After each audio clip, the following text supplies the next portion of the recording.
Je suis chargée de communication spécialisée dans le digital au sein de la société Absolem.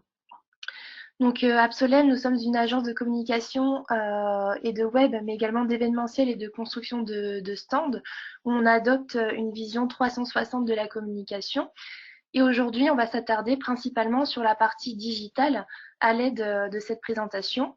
Donc, comme on vous l'a expliqué, n'hésitez pas à poser vos questions si une notion n'est pas claire, ou même après, on pourra en rediscuter à la fin de la présentation. Alors, commençons. Les modes de communication, c'est vrai qu'aujourd'hui sont en plein essor, surtout les moyens numériques, que ce soit les sites internet, les réseaux sociaux, les annonces publicitaires. Et donc, toutes ces différentes plateformes sont devenues incontournables aujourd'hui à la stratégie de communication des entreprises et ils sont de vrais leviers pour développer la notoriété des marques et donc indirectement de votre chiffre d'affaires. C'est donc sur cette problématique qu'on va s'attarder durant cette bonne demi-heure, à savoir comment développer votre visibilité sur le web et quand l'e-réputation développe votre chiffre d'affaires. Donc, mon intervention aujourd'hui a pour but de vous aider à comprendre les enjeux de tous ces outils numériques et surtout de vous donner les clés pour bâtir votre stratégie en vue d'être visible sur la toile, sur Internet. Alors, en termes de plan, on va aborder dans un premier temps les solutions pour développer votre présence en ligne de manière efficace, notamment grâce au site Internet. De cette partie découlera forcément le référencement. À ce moment-là, je vous expliquerai en quoi ça consiste, son importance. Je vous donnerai aussi mes petites astuces pour atteindre vos objectifs. Ensuite, nous verrons les outils qui pourront vous permettre d'analyser le trafic de votre site Internet. Et enfin, on parlera des campagnes publicitaires sponsorisées, Google Ads, je vous en parlerai après. Et on terminera par les réseaux sociaux qui vous permettent également de répondre facilement à vos objectifs avec une bonne maîtrise. Voilà, donc rentrons maintenant dans le vif du sujet. Comment développer votre présence en ligne? Alors, je vais d'abord vous donner quelques chiffres pour situer un peu ce qui se passe sur Internet. Cette année, donc en 2019, on compte plus de 60 millions d'utilisateurs actifs sur Internet, donc ce qui signifie qu'à peu près 92% de la population française est sur Internet. Tous médias confondus, je parle aussi bien des sites Internet que des réseaux sociaux. En termes d'utilisation, un Français passerait en moyenne plus de 4 heures sur Internet par jour et environ 1h30 sur les réseaux sociaux.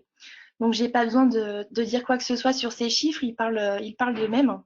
Internet permet donc aux entreprises de capter de nouveaux prospects, mais aussi de rassembler au sein d'une communauté des personnes qui vous connaissent déjà, vos clients par exemple. Vous allez me demander quels sont les outils qui s'offrent à vous. On va commencer par le site internet. Alors, avant de penser site internet, structure, contenu, il est primordial de définir en fait votre objectif marketing. C'est ce choix qui va définir la structure et le contenu de votre site. Je m'explique. Vous souhaitez augmenter vos ventes, par exemple, capter de nouveaux clients. Vous allez plus vous diriger vers un site qu'on appelle e-commerce. C'est un site qui permet en fait aux internautes de retrouver l'intégralité de vos produits et de les acheter facilement et rapidement via la plateforme en ligne, donc votre site internet. Ensuite, vous pouvez avoir un objectif totalement différent. Vous n'avez pas forcément de produits à vendre, donc vous aimeriez simplement gagner en visibilité, fédérer vos clients au sein d'une communauté ou tout simplement mettre en avant vos services auprès d'une cible qui ne vous connaît pas encore. Dans ces cas-là, on va parler d'un site vitrine. Vous allez donc pouvoir y présenter votre entreprise, vos services, votre philosophie, mais surtout sans oublier d'être original, que ce soit aussi bien dans votre style rédactionnel que dans l'identité graphique que vous allez accorder à votre site. Car n'oubliez pas, on compte des millions de sites aujourd'hui sur Internet, donc il faut savoir se démarquer. Donc j'ai parlé de style rédactionnel et donc en parlant de rédaction, le contenu de votre site sera déterminant pour votre référencement naturel. Le référencement naturel, qu'est-ce que c'est? Il est aussi appelé SEO, je ne sais pas, vous avez peut-être entendu cette notion. Il définit la position en fait de votre site internet dans les moteurs de recherche. On va l'avouer, on a tous le même objectif en fonction de son secteur d'activité, c'est être affiché sur la première page de Google quand un internaute va taper un mot-clé dans le moteur. Et tout ça, c'est possible si seulement vous respectez de nombreux critères SEO imposés par Google. Alors, moi, je vais vous donner, il y en a beaucoup, on ne les connaît pas tous. Google ne dévoile pas tous ses secrets, mais on a quand même quelques conseils à vous donner pour y parvenir facilement. Tout d'abord, je vous dirais de définir des mots-clés précis et répondant aux requêtes des internautes. Donc, une requête, qu'est-ce que c'est? En fait, ça désigne la saisie de l'internaute dans la barre de recherche Google. Alors, je vais vous donner un exemple pour comprendre. Vous êtes par exemple une entreprise qui va commercialiser des chaussures. Vous allez donc dédier une catégorie à chaque paire de chaussures. Par exemple, vous allez avoir une catégorie basket, escarpins, bottes, sandales. Donc là, ces mots-là, vous venez d'identifier vos principaux mots-clés. Cependant, un internaute peut nommer ces catégories d'une différente manière. Il va peut-être pas appeler une basket. Basket, on va avoir d'autres mots comme tennis, chaussures à talons, bottines, tongs. Voilà, donc tout ça, c'est des mots-clés que vous devez également intégrer dans votre contenu rédactionnel. Donc voilà, que ce soit à travers des titres, des paragraphes, la description de vos images. Après, tout dépend comment vous allez construire votre site internet. Mais plus il y a de mots-clés, mieux c'est. Et donc des mots-clés cohérents qui respectent votre contenu rédactionnel, votre secteur d'activité et les requêtes des internautes. Ensuite, si je peux vous donner un deuxième conseil, ce serait surtout de rédiger un contenu de qualité. Google accorde une énorme importance à la pertinence de votre contenu. Donc pour moi, un contenu de qualité contient au minimum 250 mots sur une page. Je parle forcément sur une page. On a 250 mots par page au minimum qui comprend vos mots-clés. Petite astuce, n'utilisez pas le jargon professionnel. Vous, en termes de professionnel, vous avez peut-être un vocabulaire technique qui, au final, n'est pas le même que vos clients, que les internautes. Donc, vraiment, mettez-vous à leur place. Essayez de comprendre de quelle manière ils vont vous rechercher sur Internet et utiliser leurs mots à eux. Car au final, un internaute, quel qu'il soit, doit pouvoir comprendre votre activité. Et enfin, dernier conseil, pour moi, il faut être clair et concis. Il faut savoir qu'un internaute passe en moyenne moins de 2 minutes sur un site internet. Donc, il doit trouver rapidement l'information qu'il recherche. Donc, pour cela, placez l'essentiel de votre idée au début des paragraphes, sans oublier vos mots-clés. Évitez les phrases trop longues qui ne vont peut-être pas être lues par vos internautes. Et pour cela, utilisez par exemple des listes à puces, pardon.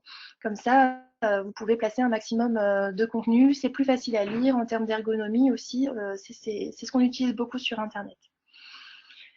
Donc, voilà les conseils que je peux vous donner en termes de rédaction de contenu. Donc, une fois que votre objectif marketing est défini, que votre contenu rédactionnel est établi, à ce moment-là, vous pourrez penser au développement de votre site internet. Quand je parle de développement, ça va être donc la conception graphique, donc quel choix de couleurs utiliser, sous quelle forme, la navigation, est-ce que vous préférez un menu horizontal, enfin voilà, tout ce qui va être partie graphique, ergonomie, et surtout le responsive. Aujourd'hui, quand on développe un site internet, il ne faut pas oublier cette partie. Un site internet doit pouvoir être lu aussi bien sur un téléphone que sur une tablette ou sur un ordinateur portable. Donc, comme on l'a vu, développer un site internet, c'est pas une mince affaire, surtout quand le référencement ne se limite pas au contenu. Et c'est ce qu'on va voir dans cette seconde partie. On va aborder les clés d'un bon référencement. Jusque-là, il n'y a pas de questions? Vous m'entendez toujours? Oui, Ophélie, il y a pas de question. Et puis les gens ont les micros désactivés, donc ils peuvent pas te poser la question directement. Oui, oui, non, mais je voulais juste m'assurer qu'on m'entendait bien. Ok, parfait. Oui, c'est parfait. Donc, seconde partie, les clés d'un bon référencement. Alors, le référencement naturel d'un site repose sur de nombreux critères techniques, comme on l'a vu, et on a déjà évoqué l'importance du contenu et des mots-clés. Mais rappelons tout de même le fonctionnement d'un moteur de recherche tel que Google. Je vais souvent parler de Google car aujourd'hui en France, c'est le moteur de recherche le plus utilisé et c'est donc sur celui-ci qu'on doit se positionner. Donc les moteurs de recherche, en fait, ils recensent des millions de pages web. Donc selon votre secteur d'activité, la concurrence, c'est parfois plus ou moins rude. Donc vous vous posez peut-être la question, du coup, comment Google va déterminer le classement des pages web de tous les sites Internet? Donc, cela repose sur plusieurs critères. Je vais vous en donner quelques-uns. Donc, tout d'abord, la pertinence de votre URL. Donc, en fait, une URL, c'est l'adresse web en fait de votre site internet. Généralement, il doit être composé du nom de votre entreprise. Par exemple, nous, Absolem, on a donc www.absolem.com. Il faut être court, concis, on comprend directement de qui il s'agit. Et si je peux vous donner un conseil, évitez les chiffres, les tirets, les underscores. Voilà, faites vraiment une URL assez simple qui permettra à un internaute de vous retrouver facilement après pour atterrir sur votre site.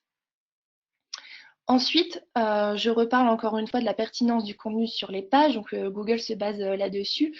Est-ce que vous avez assez de texte, assez de mots-clés, assez d'images? Voilà, on en a assez parlé. Là, j'ai noté aussi le balisage. En fait, le balisage, c'est ce qui concerne tous vos titres.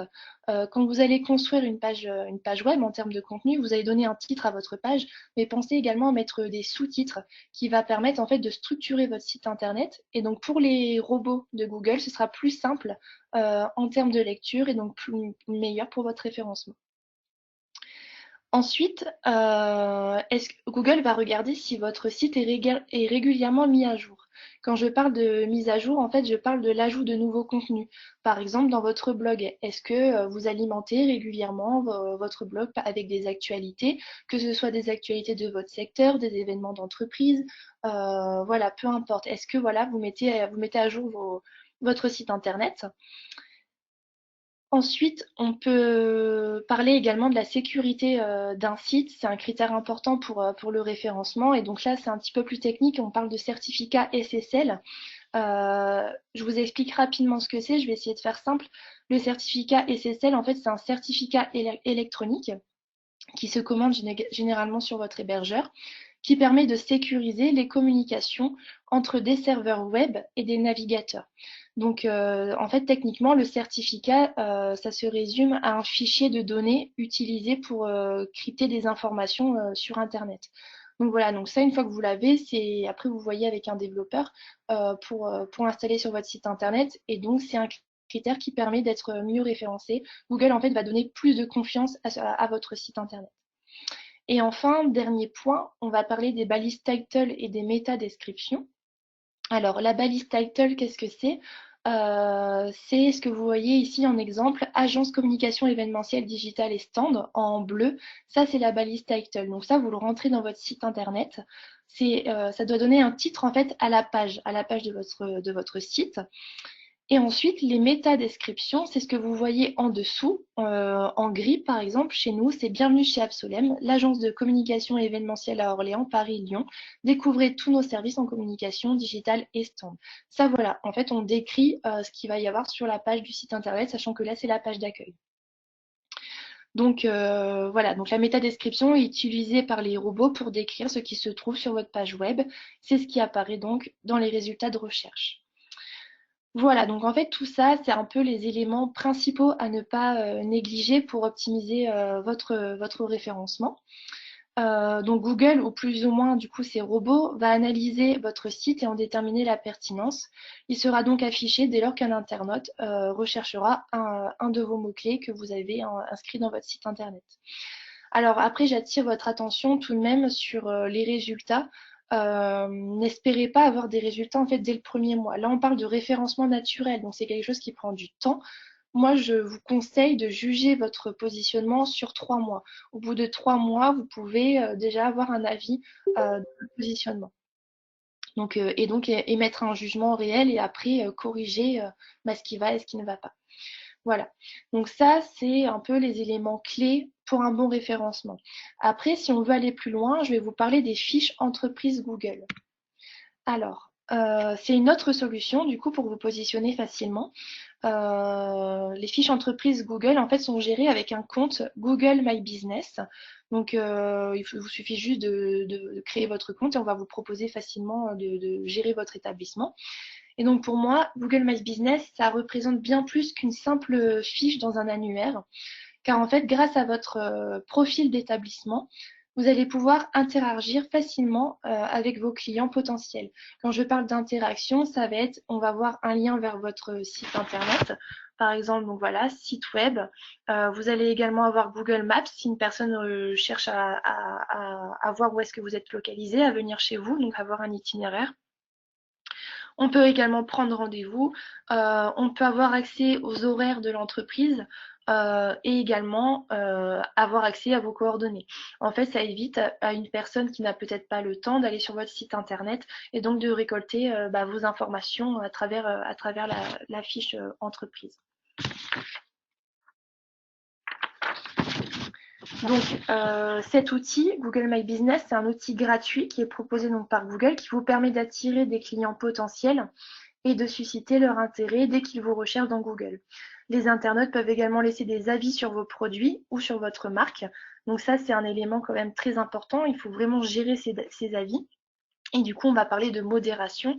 Vous pouvez avoir très bien des avis très bons et des avis parfois un petit peu plus négatifs. Donc un conseil, répondez toujours aux commentaires, qu'ils soient positifs ou négatifs. C'est très important. Si c'est un avis négatif, essayez de comprendre pourquoi la personne n'a pas été satisfaite, comment vous pouvez améliorer les choses. Voilà, essayez de lui montrer en fait à travers votre réponse que vous êtes soucieux de comprendre pourquoi il n'a pas été satisfait de vos services. Voilà, donc après avoir réalisé au final toutes ces étapes, vous allez sans doute vouloir connaître les résultats et le trafic de votre site internet parce que là du coup on a le site internet, on a fait un référencement naturel, on a une fiche entreprise, d'accord, mais qu'est-ce qui se passe sur mon site internet? Combien de personnes vont le visiter? Et donc c'est ce qu'on va voir avec cette troisième partie, suivre et mesurer le trafic de votre site internet. Alors, pour mesurer les retombées de vos actions, vous avez à votre disposition plusieurs outils, notamment Google Analytics. Donc c'est un outil en fait que vous pouvez relier à votre site internet à l'aide d'un code que vous inscrivez dans le HTML. C'est en fait le contenu de votre site internet, la structure codée. Et donc avec cet outil, vous pouvez mesurer votre audience, mais surtout comprendre son comportement. Alors, je vais attirer votre attention sur 4 indicateurs à suivre régulièrement. Tout d'abord, le nombre de visiteurs. Le nombre de visiteurs, en fait, grâce à cette donnée, vous allez pouvoir connaître le nombre de personnes qui viennent sur votre site internet à certaines périodes. C'est-à-dire que vous pouvez personnaliser vos périodes. Vous voulez savoir au mois de janvier combien il y a eu de personnes, d'accord? Vous pouvez la comparer avec le mois de décembre. Il y a vraiment un système de comparaison qui est intéressant à faire pour comprendre à quel moment vous avez le plus de vues sur votre site internet et donc le plus de chances aussi d'avoir des conversions et de nouveaux clients. Donc voilà, vous pouvez ajuster du coup votre stratégie digitale en fonction des jours, des semaines et des mois d'affluence. Ensuite, deuxième point important, c'est le temps passé sur une page internet. Comme je vous l'ai dit tout à l'heure, en moyenne, un internaute ne va pas passer plus de 2 minutes sur une page web. Donc cette donnée, en fait, elle vous permet de juger si votre contenu est pertinent ou non. Est-ce qu'il va trouver rapidement l'information? Est-ce qu'il est intéressé par ce que je propose? Mon contenu rédactionnel est-il pertinent? Est-ce que j'ai assez de mots-clés? Voilà. Est-ce que en fait, vous touchez des clients, enfin des internautes qualifiés? Ensuite, troisième point, le taux de rebond. Donc tout ça, tous les indicateurs dont je vous parle, vous les trouvez facilement sur Google Analytics dans la page vue d'ensemble en fait. Tout est inscrit. Donc le taux de rebond, qu'est-ce que c'est? En fait, c'est un pourcentage qui indique le nombre de personnes quittant votre site internet sans avoir consulté d'autres pages. Car d'accord, un internaute passe en moyenne moins de 2 minutes sur un site, mais par contre, on espère aussi qu'il poursuive sa navigation, voir par exemple votre page Qui sommes-nous, vous expliquer la vie d'entreprise, voir vos actualités. Donc voilà, le taux de rebond, c'est pour savoir en fait combien de personnes continuent leur visite. Pour vous donner un indicateur, un bon taux de rebond, ça se situe entre 50 et 70%. Au-dessus, ça veut dire que votre site internet, votre contenu ou la navigation est trop compliqué. Et en dessous, justement, encore moins de 50%, c'est très bon. Mais en moyenne, on se situe généralement entre 50 et 70%. Et ensuite, dernier point en termes de critères à vérifier sur Google Analytics, ce sont les pages les plus consultées. Donc cette donnée, en fait, elle va vous permettre de comprendre le comportement des visiteurs, qu'est-ce qu'ils recherchent, quel est leur besoin et est-ce que le contenu que je propose répond à leurs besoins. Vous allez avoir un top 10 des pages les plus consultées. Donc à partir de là, après, vous pouvez ajuster votre stratégie digitale, modifier votre contenu pour tester. Et surtout, j'insiste, n'hésitez pas à tester, hein, à faire des tests sur votre site internet en termes de contenu pour voir ce qui plaît et ce qui ne plaît pas. Il faut tout le temps être en veille en fait sur le web. Donc voilà, ce sont les 4 chiffres clés en fait à étudier régulièrement.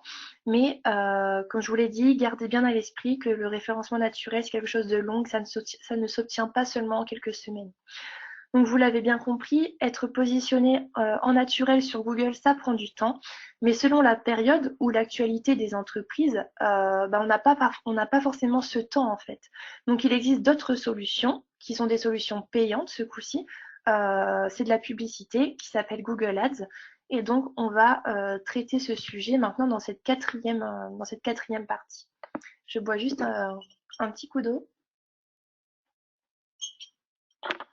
Alors, les campagnes sponsorisées.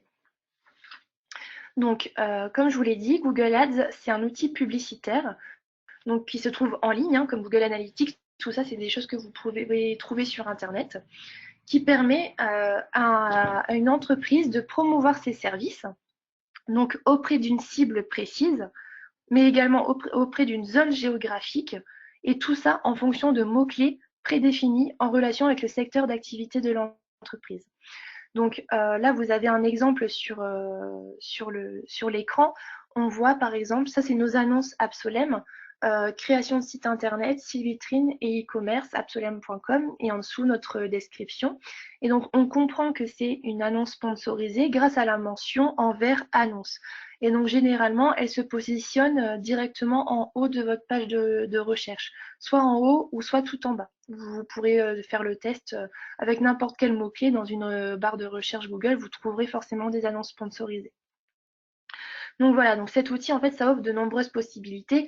Et en fait, quel que soit votre objectif, vous voulez avoir plus de visibilité, plus de trafic, plus de ventes, plus de nouveaux prospects, voilà, vous allez investir un budget qui va vous ramener du trafic et donc répondre à vos objectifs. Donc, si on parle des avantages de Google Ads concrètement, tout d'abord, vous allez pouvoir donc toucher des internautes qualifiés, car Google Ads va diffuser vos annonces publicitaires auprès de potentiels prospects. C'est vous qui allez déterminer les critères. Ces dernières, donc les annonces, sont diffusées uniquement auprès d'internautes ayant tapé un des mots-clés que vous aurez prédéfinis au préalable. Donc vous pouvez aussi choisir une langue, c'est-à-dire donc choisir la cible française, anglaise, peu importe sur laquelle vous souhaitez vous positionner, choisir une zone géographique et vos horaires de diffusion. Par exemple, vous voyez que si vous comparez avec Google Analytics, vous voyez par exemple que le samedi, vous êtes moins cliqué. Dans ces cas-là, vous pouvez penser aux campagnes Google Ads pour générer du trafic ce jour-là. Et vous pouvez choisir l'heure de 9h à midi, de 14h à 18h, en fonction toujours du comportement de vos internautes. Donc en fait, pour résumer, avec Google Ads, vous maîtrisez complètement la destination de vos annonces. En termes de budget, vous avez une maîtrise à 100% de votre budget, car vous payez en fait uniquement au clic. La diffusion de vos annonces, elle est liée à différents mots-clés que vous aurez prédéfinis. Et en fait, ces mots-clés, ils coûtent plus ou moins cher en fonction de l'actualité et du secteur d'activité. Donc, vous pouvez indiquer un montant à ne pas dépasser lorsqu'un internaute va cliquer sur l'une de vos annonces. Je ne sais pas si c'est assez clair, mais on va prendre un exemple. Par exemple, nous, je veux attirer du trafic via le mot-clé agence événementielle. Google va m'indiquer que le mot-clé agence événementielle sur Google Ads coûte 4 euros. Donc ça veut dire que si je ne mets pas un budget sur ce mot-clé au-dessus de 4 euros, je ne serai pas beaucoup affiché. Par contre, si je choisis 4 euros, vous ne paierez jamais plus cher que ce chiffre en fait. Le clic coûtera 4 euros. Voilà, je ne sais pas si j'ai été claire dans tout ça. Troisième avantage, Google Ads permet donc, vous l'aurez sans doute compris, de dépasser la concurrence rapidement, la concurrence en référencement naturel. En fait, dès le lancement de votre campagne publicitaire, vos résultats apparaîtront dans les premiers résultats de recherche, du moins s'ils sont bien paramétrés. Après, nous, notre équipe digitale, elle vous accompagne de toute façon si vous êtes intéressé dans la rédaction de vos annonces, le suivi des mots-clés, le réglage des paramètres. Tout ça, on peut le mettre en place ensemble. Et enfin, dernier avantage, vous pouvez visualiser et surtout analyser les résultats en temps réel, car en fait, dès que vous allez lancer une campagne publicitaire, en moins de 24 heures, Google Ads vous permet d'analyser les résultats. Donc, vous allez avoir le nombre d'impressions. Le nombre d'impressions, c'est le nombre de vues sur vos annonces, le nombre de clics. Vous allez pouvoir regarder le budget dépensé tel jour, telle semaine, tel mois. Et donc, du coup, vous mesurez facilement votre retour sur l'investissement en quelques clics. Voilà, donc vous connaissez maintenant tout ou presque sur le web. On n'a pas encore abordé les réseaux sociaux, c'est pourquoi je vais passer à la dernière partie. On va aborder les opportunités qu'offrent les réseaux. Donc, votre présence sur les réseaux sociaux. Donc là, vous avez votre site internet, vous êtes bien positionné en naturel, vous avez peut-être pensé au Google Ads, le référencement payant. Mais sachez qu'aujourd'hui, les réseaux sociaux, c'est partie prenante, c'est vraiment une partie prenante dans la vie des entreprises. Les gens sont sur leur téléphone, sur leurs réseaux sociaux, que ce soit pour des envies personnelles, être avec leurs amis, mais surtout également pour suivre des marques, des entreprises auxquelles ils adhèrent.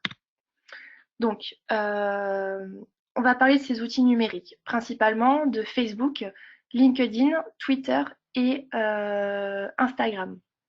Donc, je vais vous donner 3 raisons de les adopter dans votre stratégie digitale. La première, ce serait tout simplement car ils vont améliorer considérablement votre visibilité. Pourquoi? Puisque vous allez publier régulièrement et échanger avec votre communauté. Et en fait, plus votre contenu sera personnalisé, plus vous avez de chances de capter de nouveaux clients. Voilà, j'insiste aussi sur le fait de publier régulièrement, puisque les gens qui vont vous suivre vont vous demander, justement, ils vont attendre d'avoir un contenu différent, en fait, chaque jour, chaque semaine. Ça dépend de votre fréquence et de l'investissement personnel aussi que vous avez à mettre sur les réseaux sociaux. Donc voilà, c'est vraiment des outils pour améliorer votre visibilité. Mais au-delà de ça, ça améliore également votre notoriété. Donc on passe à la deuxième raison. Donc vous entretenez en fait votre image de marque via les réseaux sociaux. Vous allez améliorer votre e-réputation et vous allez aussi prouver votre expertise. Puisqu'en fait, à partir du moment où vous êtes présent sur un réseau social, vous pouvez maîtriser une partie de votre e-réputation, puisque vous avez accès rapidement à ce que l'on pense de votre entreprise, de vos produits, de vos services, de votre expertise. Donc vous pouvez vraiment en fait gérer votre image de marque sur les réseaux sociaux, toujours en répondant gentiment et de manière posée aux internautes, quelles que soient leurs demandes, leurs questions ou leurs retours. Et donc, troisième partie, les réseaux sociaux, c'est aussi un outil pour fidéliser votre communauté. Les réseaux sociaux, ils sont souvent perçus comme des plateformes en fait d'échange et de proximité avec les marques. À travers les commentaires, les identifications de comptes, les groupes de discussion, les internautes vont pouvoir échanger facilement avec vous. Donc vous renforcez au final leur sentiment d'appartenance et ça c'est un point à ne pas négliger quand on est une entreprise, d'être proche de ses clients et surtout de les garder en fait, de travailler avec eux sur le long terme. Voilà, donc vous allez maintenant me demander peut-être en tant qu'entreprise sur quel réseau vous devez communiquer. Donc je vais vous donner les spécificités de chacun, les cibles, comment communiquer sur Facebook ou Instagram. Je vais vous expliquer un petit peu les spécificités de chacun. Alors, on va commencer avec Facebook. Si j'avais une identification à lui donner, moi j'appellerais ça la force des communautés. Mais d'abord, en chiffres clés, on a 74% des utilisateurs Internet qui déclarent utiliser Facebook. Donc ce n'est pas négligeable déjà, il y a énormément de monde sur ce réseau social. Il est utilisé surtout en B2C, donc ce sont les marques qui s'adressent à leurs consommateurs, à leurs clients. Et en termes de cible, on retrouve une majorité de femmes, Et ce sont des personnes entre 18 et 49 ans. Donc on a vraiment une tranche d'âge assez large. On retrouve pas mal de personnes où vous pouvez retrouver l'intégralité de vos clients sur ce type de réseau. Alors, dans votre stratégie, Facebook va jouer, selon moi, trois rôles et vous offre trois possibilités. Tout d'abord, il a un rôle d'information. Facebook, ça permet aux entreprises de partager de l'information avec un large public. Vous allez offrir en fait une sorte de vitrine web à votre entreprise. Et c'est aussi une plateforme de contact direct avec les internautes à travers Messenger, les commentaires. Et donc sur les informations, justement, vous pouvez partager un maximum d'informations sur votre entreprise, sur la vie d'entreprise, sur l'actualité. Voilà, c'est ce que les gens attendent. Ensuite, Facebook, il faut savoir que c'est un réseau social aussi un réseau social, pardon, de divertissement. Aujourd'hui, les contenus sur Facebook sont très riches. Vous pouvez mettre des photos, des vidéos, des images 360. Vous pouvez même publier des articles de blog directement sur Facebook. Il y a un éventail de publications assez impressionnant qui vous permet de varier votre contenu. Et donc, les utilisateurs sont à la recherche de contenus innovants et divertissants. Car au final, c'est comme sur Internet, des pages Facebook, il y en a des millions et on cherche en fait une entreprise qui se démarque et qui sait proposer du contenu divertissant à ses internautes. Troisième point, Facebook a un rôle aussi d'achat. Les marques, elles ont l'occasion de promouvoir leurs produits à travers des publications. Donc, les utilisateurs ont accès plus facilement au processus d'achat avec un système de lien vers votre site internet.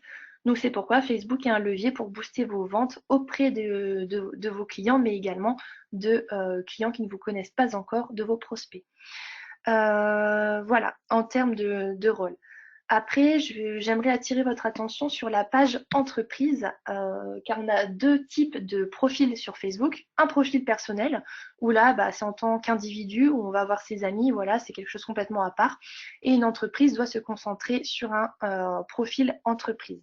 Pourquoi? Tout d'abord pour profiter déjà de toutes les possibilités qu'offre Facebook, mais aussi pour ne pas être bloqué par ce réseau social qui considérera que votre compte ne respecte pas les conditions d'utilisation. Donc c'est vraiment important de choisir un profil entreprise. Par contre, attention, pour pouvoir créer un profil entreprise, il faut avoir un profil personnel. C'est relié en fait à votre compte personnel. Vous pouvez seulement avoir ce type de page si vous êtes présent sur Facebook en tant que profil perso. Donc, la page entreprise, ça donne une crédibilité professionnelle. Ça, c'est un premier point. Et ensuite, on a un système d'abonnement. Vous pouvez mesurer les gens qui vous suivent à travers, à travers le système de fans, en fait. Contrairement à un profil personnel où là, on suit nos amis. Là, on parle vraiment d'abonnement. Avec une page entreprise, les trois avantages sur lesquels j'aimerais attirer votre attention, c'est l'accès aux statistiques, car vous pouvez mesurer la portée de vos publications, vous pouvez voir combien de personnes vous avez touchées, quel est le taux d'engagement. Quand je parle d'engagement, c'est commentaires, likes, partages. Et vous pouvez également aussi programmer vos publications. Tout à l'heure, je vous parlais de l'importance d'être régulier. Avec la programmation, ça vous permet de préparer à l'avance vos posts sur une semaine, 2 semaines, 3 semaines. Comme ça, vous n'avez plus à vous en soucier. C'est préparé. Vous avez juste à modérer après vos commentaires et à réagir avec les internautes. Et ensuite, la page entreprise, elle permet de faire de la publicité, car comme sur Google, au final, tout ça, en fait, les réseaux sociaux, ce sont des algorithmes. Donc, par exemple, vous allez avoir une communauté de 500 personnes. Vous allez partager un post. Ne pensez pas que les 500 personnes vont le voir. C'est faux. Les algorithmes Facebook vont faire en sorte que peut-être 100, 200 personnes maximum vont le voir. Donc, avec de la publicité, vous allez pouvoir toucher plus de monde et également des personnes qui ne sont pas abonnées à votre page. Voilà pour Facebook. Je pense avoir fait le tour en termes de spécificité et d'avantages. Maintenant, si on s'intéresse à LinkedIn, tout d'abord en chiffres clés en termes de cible, sur LinkedIn, on va retrouver des personnes qui ont en moyenne 24 à 45 ans. C'est là, contrairement à Facebook, c'est majoritairement des hommes et ce sont des personnes avec des CSP un petit peu plus élevés. Et sur LinkedIn, pour moi, c'est le réseau social des professionnels. On est principalement en B2B. C'est le réseau des entreprises. les marques s'adressent à leurs futurs partenaires, à leurs futurs prospects. Voilà, c'est vraiment un réseau en B2B. Et donc, comme sur Facebook, on a deux types de profils. Donc, on a un profil personnel où là, en fait, il permet à l'utilisateur de partager son parcours, ses diplômes, son expérience dans le cadre d'un recrutement. Et comme sur Facebook, le profil personnel permet de suivre aussi des comptes influents qui publient du contenu et d'obtenir de l'information. Donc voilà, le compte personnel, c'est vraiment plus en tant qu'individu si on souhaite postuler et donc aussi créer un peu notre réseau. Contrairement du coup au profil professionnel, là vous en tant qu'entreprise, vous devez vous positionner sur une page professionnelle. Il permet en fait tout simplement d'augmenter votre visibilité auprès des autres professionnels et de gagner aussi en crédibilité. Donc, de plus en plus, les entreprises, elles utilisent LinkedIn aussi pour capter du talent. C'est une réalité indéniable, vu que ce réseau social, en fait, c'est une énorme base de données de caractère gratuit. C'est une grande opportunité pour vous faire connaître de la meilleure façon, en fait. Vous allez pouvoir avoir accès à des profils compétents sur LinkedIn. Donc, c'est vraiment utilisé aussi dans une démarche de RH, de recrutement. Voilà. Après, en termes de contenu sur LinkedIn, je vous conseille de partager vos publications, enfin vos posts sur votre article de blog, d'avoir d'avoir un ton un petit peu plus sérieux aussi. Contrairement sur Facebook et les autres réseaux sociaux, on peut être un petit peu plus décalé. Voilà, LinkedIn, c'est vraiment professionnel en termes de recrutement et auprès de vos partenaires professionnels. Voilà pour LinkedIn.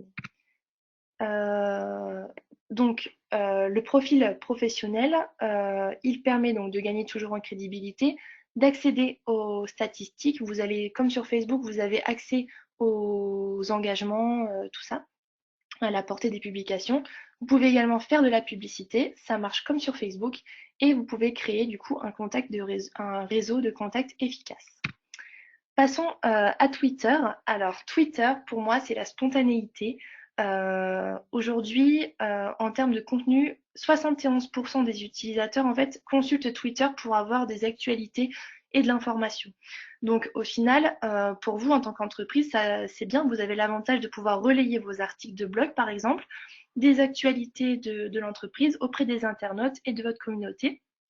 Mais il faut savoir que Twitter, c'est également vu comme un peu un service après-vente, c'est un peu un service client, puisque vous pouvez échanger instantanément avec les internautes à travers des tweets, des retweets, voilà. C'est vraiment rapide, c'est un peu comme sur Facebook, on a le Messenger, mais Twitter, c'est vraiment la spontanéité.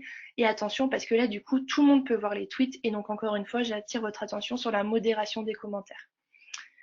Et donc, d'être informé en temps réel sur ce qui se passe sur votre entreprise et sur votre marque, sur vos produits, d'avoir des retours en temps réel à travers les consommateurs. Voilà. Pour Twitter, c'est ce que je peux vous dire. Hein, voilà, partager de l'information, des actualités. Voilà. En tant qu'entreprise, c'est pas forcément le réseau social sur lequel je vous conseille d'aller le plus en premier.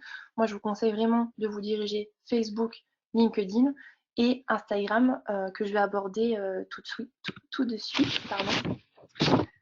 Donc Instagram, pour moi Instagram c'est le réseau social de l'image et c'est surtout celui des marques. Je vais vous expliquer car en fait 53% des utilisateurs Instagram ils suivent des marques. Donc les gens en fait sont vraiment accros entre guillemets à l'actualité que vous pouvez partager, que ce soit sur vos produits ou sur